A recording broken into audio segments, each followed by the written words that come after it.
출애굽기 20장 15절 말씀, 한 절 말씀 제가 읽겠습니다. 도둑질하지 말라. 아멘. 여러분, 다시 한번 교회 오신 것을 환영합니다. 오늘 말씀으로 은혜 받는 귀한 시간 되시길 바랍니다. 우리는 지금 10계명에 대한 설교 시리즈를 하고 있습니다. 이번 시리즈를 통해 모세가 시내산에서 하나님께 받은 10계명에 대해 생각해 보고 있습니다. 첫째 주에는 제1계명에 대해 생각해 보았습니다. 제1계명은 하나님만 섬기라는 명령입니다. 둘째 주에는 제2계명에 대해 생각해 보았습니다. 제2계명은 하나님을 상징하는 그 어떤 형상도 만들지 말라는 명령입니다. 세 번째 주에는 제3계명에 대해 생각해 보았습니다. 제3계명은 하나님의 이름을 망령되게 부르지 말라는 명령입니다. 넷째 주에는 제4계명에 대해 생각해 보았습니다. 제4계명은 안식일을 거룩히 지키라는 명령입니다. 다섯째 주에는 제5계명에 대해 생각해 보았습니다.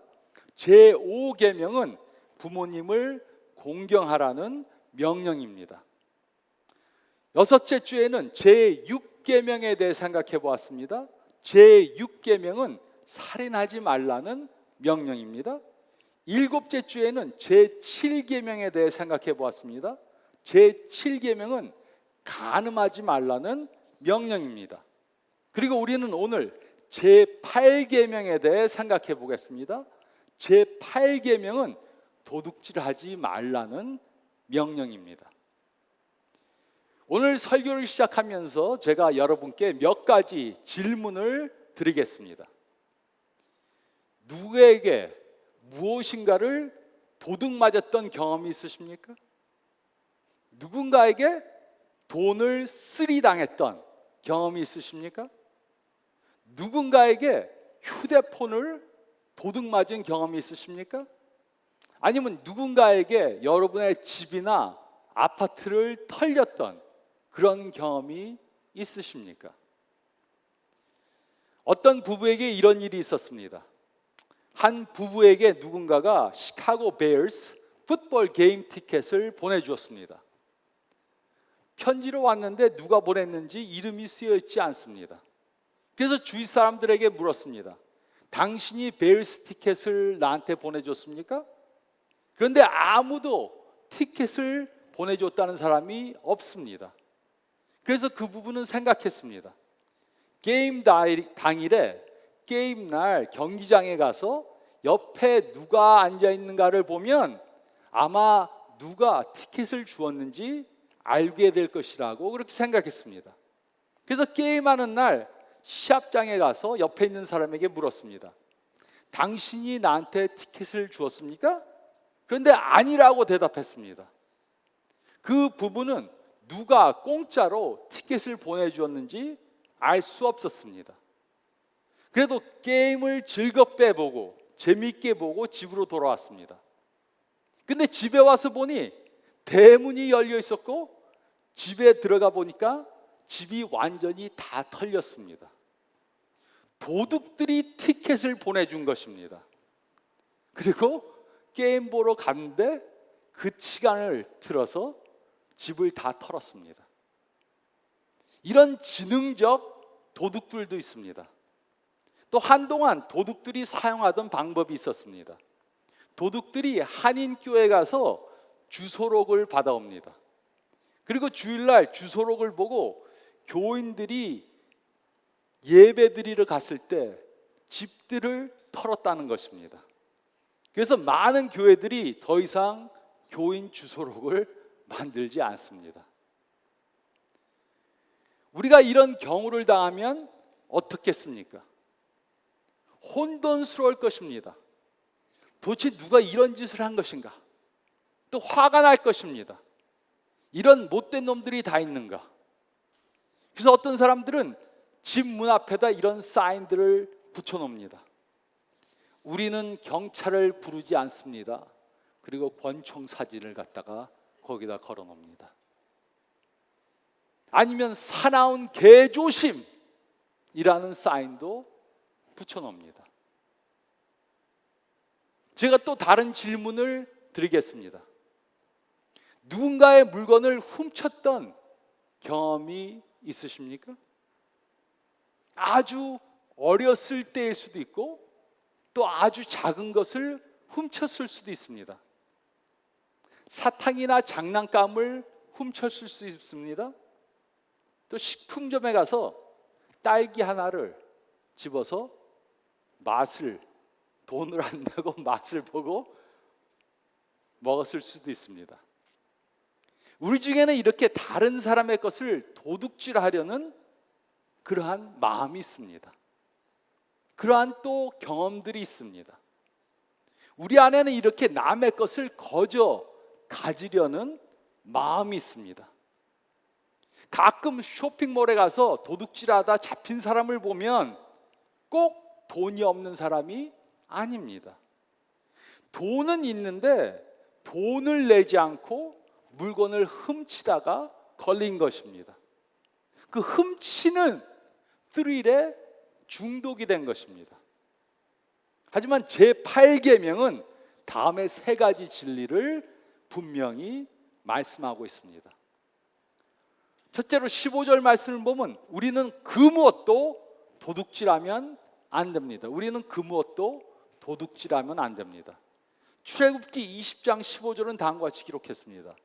도둑질하지 말라. 도둑질하지 말라. 도둑질의 정의가 무엇입니까?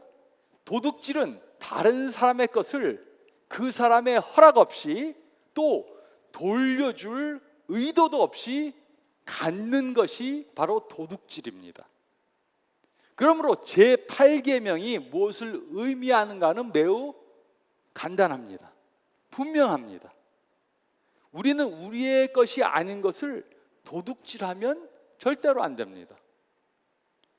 물론 성경은 물질을 축적하는 것이 잘못된 것이라고 말하고 있지는 않습니다. 물질이 나쁜 것은 절대로 아닙니다. 하지만 성경은 분명히 말해줍니다. 우리는 물질을 바른 방법으로 축적할 수도 있고 또 잘못된 방법으로도 축적할 수 있습니다. 물질이 나쁜 것은 아니지만 우리가 잘못된 방법으로 물질을 축적하면 그것은 잘못된 것입니다. 다른 사람의 것을 도둑질하는 것에는 여러 방법들이 있습니다. 우리 중에 모든 분들은 총이나 칼로 누군가를 육체적으로 위협해서 강도질을 하지 않았을 것입니다. 하지만 우리 중 어떤 분들은 회사의 물건을 빌려오고 돌려주지 않으므로 도둑질을 했을 수 있습니다. 종이나 편지 봉투나 볼펜을 빌리고 안 돌려줬을 수도 있습니다. 회사 전화를 개인적인 용도로 사용했을 수도 있습니다. 회사 자동차를 개인적인 용무로 사용했을 수도 있습니다. 회사의 우표를 개인적인 용도로 사용했을 수도 있습니다. 또 우리는 이웃의 연장을 빌려서 사용한 후에 돌려주지 않을 수도 있었습니다. 또 친구에게 책이나 CD나 DVD를 빌려서 본 후에 돌려주지 않았을 수도 있습니다. 아니면 저작권이 있는 동영상이나 음악을 불법적으로 다운로드했을 수도 있습니다. 또 직장에서 다른 사람의 아이디어를 훔쳐서 자기의 아이디어인 것처럼 내세울 수도 있습니다. 아니면 국가에 내는 세금을 내지 않거나 속일 수도 있습니다. 제가 이런 이야기를 들은 적이 있습니다.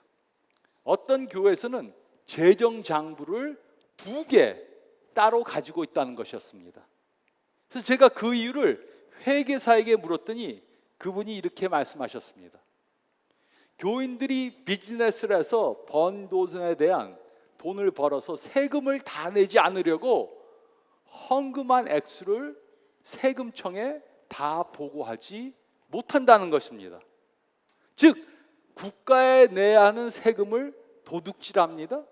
하지만 하나님께 11조를 내는 것은 도둑질하지 않으려고 꼬박꼬박 바친다는 것입니다. 그래서 1년에 비즈니스에서 번 돈이 2만 불이라고 보고를 하면서 교회 헌금은 10,000불을 한다고 하면 문제가 생기니까 이분들의 편의를 도와주기 위해서 어떤 교회에서는 이중장부를 갖고 있다는 것입니다. 우리는 여러 가지 방법으로 제8계명을 범할 수 있습니다. 하지만 하나님께서는 그 어떤 도둑질도 금하고 계십니다. 정직하지 못한 방법으로 돈을 버는 것도 다 도둑질하는 것입니다. 잠언 20장 23절은 다음과 같이 기록했습니다. 한결같지 않은 저울추는 여호와께서 미워하시는 것이요 속이는 저울은 좋지 못한 것이니라. 3,500년 전에 저울을 속여서 돈을 벌고자 하는 그러한 사람들이 있었습니다. 그런데 3,500년이 지난 현재에도 이런 일들은 계속해서 되어지고 있습니다. 과장된 약속, 거짓된 선전, 이런 일들은 아직도 벌어지고 있습니다. 세일즈맨이 이 보험은 꼭 들으셔야 합니다 라고 말합니다. 자동차 메케닉이 이것을 고치지 않으면 이번 겨울나기 힘들 것입니다 이렇게 말합니다. 에어컨을 고치시는 분이 이건 오래되어서 고치나만 합니다. 새 것으로 사야 합니다 이렇게 말합니다. 비즈니스를 운영하는 분이 종업원에게 돈을 제대로 주지 않습니다. 이런 것들은 전부 다 정직하지 않은 방법으로 도둑질하는 것입니다. 그리고 이것은 제8계명을 범하는 것입니다. 무력으로 강도질하는 것만 도둑질하는 것이 아닙니다. 하나님께서는 잘못된 방법으로 돈을 벌고자 하는 모든 것이 전부 다 도둑질하는 것이라고 말씀해 주시고 있습니다. 그래서 우리는 그 무엇도 어떤 방법으로도 도둑질하면 안 됩니다. 이것이 바로 제8계명이 말씀하는 것입니다. 그런데 하나님께서는 왜 이 계명을 주셨습니까? 하나님이 이 계명을 주신 이유가 무엇입니까? 15절 말씀을 보면 둘째로 우리는 도둑질함으로 오는 부정적 영향들을 깨달아야 합니다. 우리는 도둑질함으로 오는 부정적 영향들을 깨달아야 합니다. 도둑질을 하면 도둑질을 한 사람에게 부정적 영향이 생깁니다. 그런 부정적 영향들에는 여러 가지들이 있을 수 있습니다. 첫째로 도둑질을 하면 법적 문제에 당할 수 있습니다. 법적 문제에 당할 수 있습니다. 경찰에 붙잡혀서 벌금을 내야 할 수 있습니다. 또 공금을 횡령하면 감옥에 갈 수 있습니다. 둘째로 도둑질을 하면 대인관계를 망칠 수 있습니다. 그 누구도 자신의 물건을 빌려 쓰고 되돌려주지 않는 사람과 관계를 계속하려고 하지 않을 것입니다. 그런 사람과는 절교하려고 할 것입니다. 돈을 꾸어가고 갚지 않는 사람이 있으면 그 사람을 다시는 만나려고 하지 않을 것입니다. 누가 그런 사람들과 관계를 갖기를 원하겠습니까? 또 셋째로 도둑질을 하면 거짓말을 하게 될 것입니다. 도둑질하면서 거짓말을 하지 않는 사람은 별로 없습니다. 그 이유는 도둑질을 하려고 할 때나 또는 도둑질이 탈로 났을 때 본능적으로 거짓말을 하게 되기 때문입니다. 제가 전에 사역하던 교회에서 매주 체육관을 빌려서 농구를 했습니다. 그런데 몇몇 사람들이 탈의실에 돈을 넣어두었는데 그 돈이 없어졌다고 말했습니다. 그래서 저는 그 범인을 잡기로 결심했습니다. 저는 돈을 지갑에 넣어서 탈의실에 갖다 두었습니다. 그리고 한 학생에게 탈의실 문 밖에 서 있다가 누가 그곳에 들어갔다 나오면 곧바로 들어가서 돈이 없어졌는지 확인해보고 돈이 없어졌으면 즉시로 나에게 와서 보고하라고 그렇게 말했습니다. 돈을 놓아둔 지 한 30분이 안 되어서 그 학생이 저에게 뛰어왔습니다. 그래서 돈이 없어졌다 이렇게 말했습니다. 제가 누가 들어가고 나온 다음에 돈이 없어졌는지 물었습니다. 그것은 다름이 아닌 건물을 청소하는 사람이 들어갔다 나왔는데 제 지갑 속에 있던 돈이 없어졌다는 것입니다. 그래서 저는 그 사람에게 돈을 꺼내갔는지 물었습니다. 그 사람은 팔짝 뛰면서 생사람 잡는다고 이렇게 말했습니다. 그래서 저는 그 사람에게 주머니에 혹시 돈이 있는지 물었습니다. 그 사람은 돈은 있는데 그 돈은 내 돈이다 이렇게 말했습니다. 그래서 제가 그 돈을 좀 볼 수 있는지 물었습니다. 그러자 그는 호주머니에서 돈들을 다 꺼냈습니다. 그리고 그 돈을 저에게 보여주었습니다. 제가 물었습니다. 왜 이 돈들에 전부 SK라고 쓰여 있습니까? 그 사람은 왜 그 돈들에 SK라고 쓰였는지 전혀 모르는 거다. 난 모릅니다 이렇게 말했습니다. 그래서 제가 말해 주었습니다. 그 돈의 SK는 스티브 강, 제 이름의 약자고 그 돈에 SK가 써 있는 것은 내가 그것을 써놨는데 당신이 훔쳐가서 호주머니에 넣어놨으니까 당신 호주머니 돈이 있는 것에 전부 SK라고 써 있는 거다 이렇게 말해 주었습니다. 도둑질하는 습관이 있는 사람들은 항상 거짓말을 하게 됩니다.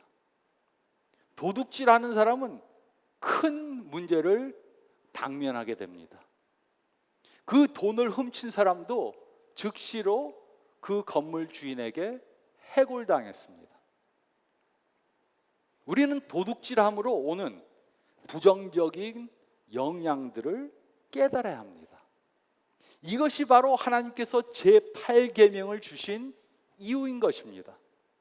도둑질을 하면 우리가 도둑질을 한 사람이 부정적 영향을 받을 것이기 때문에 도둑질하지 말라고 명령해 주신 것입니다. 그러면 우리는 제8계명을 어떻게 따를 수 있습니까? 15절 말씀을 보면 우리는 수고하여 벌어서 선한 일들을 위해 사용해야 합니다. 우리는 도둑질하면 안 되고 오히려 수고하여 벌어서 선한 일들을 위해 사용해야 합니다. 출애굽기 20장 15절은 도둑질하지 말라고 기록했습니다. 그런데 우리는 도둑질하지 않기 위해 무엇을 해야 합니까?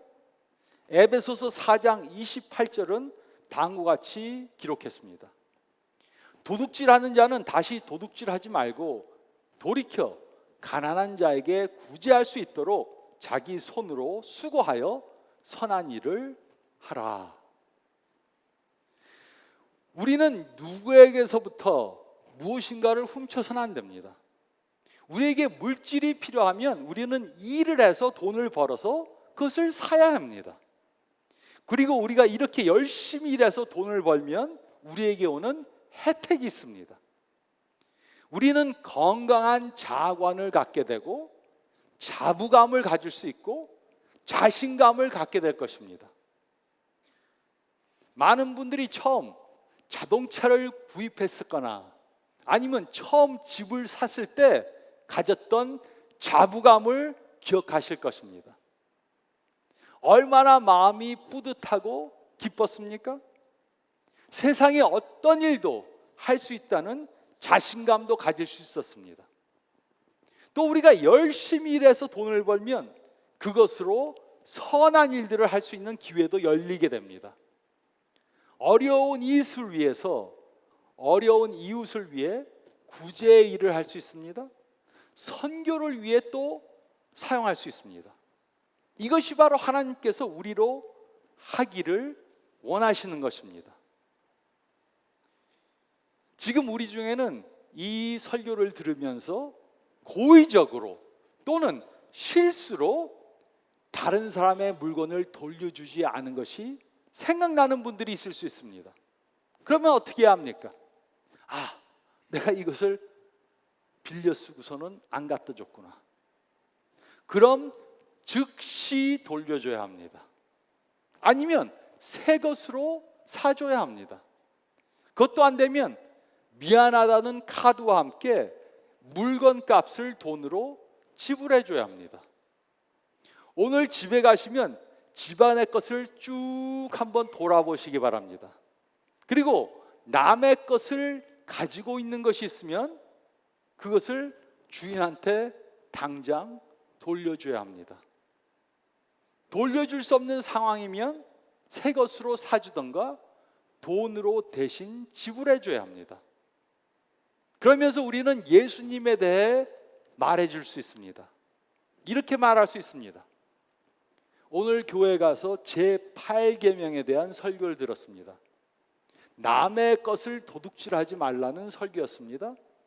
저는 예수님의 제자로 제8계명을 어긴 것을 깨달았습니다. 저는 하나님과 당신과 바른 관계를 갖기 원해서 이 물건을 돌려드립니다. 이 물건을 오랫동안 갖고 있어서 대단히 죄송합니다. 우리가 믿는 기독교가 사실이라는 것을 증명해 보이려면 우리는 이렇게 해야 합니다. 그래야 사람들이 우리의 믿음을 우리의 행동을 통해 보게 되는 것입니다. 우리의 신앙이 우리 삶에 어떻게 반영이 되는지 우리는 보여줘야 합니다. 믿는 사람이라고 하면서 십계명을 믿는다 그러면서 도둑질하거나 남의 것을 가지고 있으면서 돌려주지 않으면 안 됩니다. 우리가 가지고 있는 것을 돌려주면서 이렇게 말해주면 그것이 강력한 간증이 되고 우리가 예수님의 제자인 것을 증명해주는 증거가 될 것입니다. 그래서 우리는 수고하여 벌어서 선한 일들을 위해 사용해야 합니다. 도적질 안 하는 것으로 끝이지 말고 오히려 수고하여 벌어서 선한 일들을 위해 많이 사용해야 합니다. 기독교 리더인 척홀슨이 하루는 주지사가 초청한 교육감들의 조찬 모임에 참석했습니다. 그때 한 교육감이 자신의 구역의 학교에서는 걸려있던 십계명을 다 떼도록 작년에 했다고 그렇게 말했습니다. 그래서 척홀슨은 왜 그렇게 했는지 물었습니다. 그러자 그 교육관은 십계명이 어떤 사람에게는 불쾌한 느낌을 줄 수 있기 때문에 그렇게 결정해서 십계명을 다 띄도록 했다고 말했습니다. 그리고 식사를 하다가 또 얼마 후에 그 교육감이 또 말을 했습니다. 자신들의 학교에는 큰 문제가 있다는 것입니다. 그 문제가 무엇이냐고 물으니까 그 교육감이 이렇게 말했습니다. 요즘 선생들과 학생들이 교내 물건을 많이 훔쳐가서 재정이 축난다고 그렇게 말했습니다. 그래서 척홀슨은 이렇게 말했습니다. 그러면 큰 글자로 도적질하지 말라고 써서 붙여놓으세요. 십계명을 걸어놓으면 되는데 뜯어놓고 또 도둑질한다고 그렇게 불평을 합니다. 도둑질하지 말라는 이 명령은 명령이지 제한이 아닙니다. 이것은 하나님의 명령입니다. 그래서 우리는 이 명령을 신중히 받아들여야 합니다. 에이까지 조그만 건데 이거 오랫동안 갖고 있어서 내 거나 다름이 없는데 책 도둑은 도둑이 아니라 그러는데 그러면서 남의 것 갖고 있으면 안 됩니다. 남의 것 돌려주지 않는 거 다 도적질한 것입니다. 우리는 어떤 방법으로라도 무엇인가를 도둑질해서는 안 됩니다. 우리는 도둑질로 인해 오는 부정적 영향들을 깨달아야 합니다. 그래서 우리는 도둑질하지 말고 오히려 수고하여 벌어서 선한 일들을 위해 많이 사용해야 합니다. 이런 정직한 삶을 사시는 저와 여러분들이 되시기를 예수님의 이름으로 축원드립니다.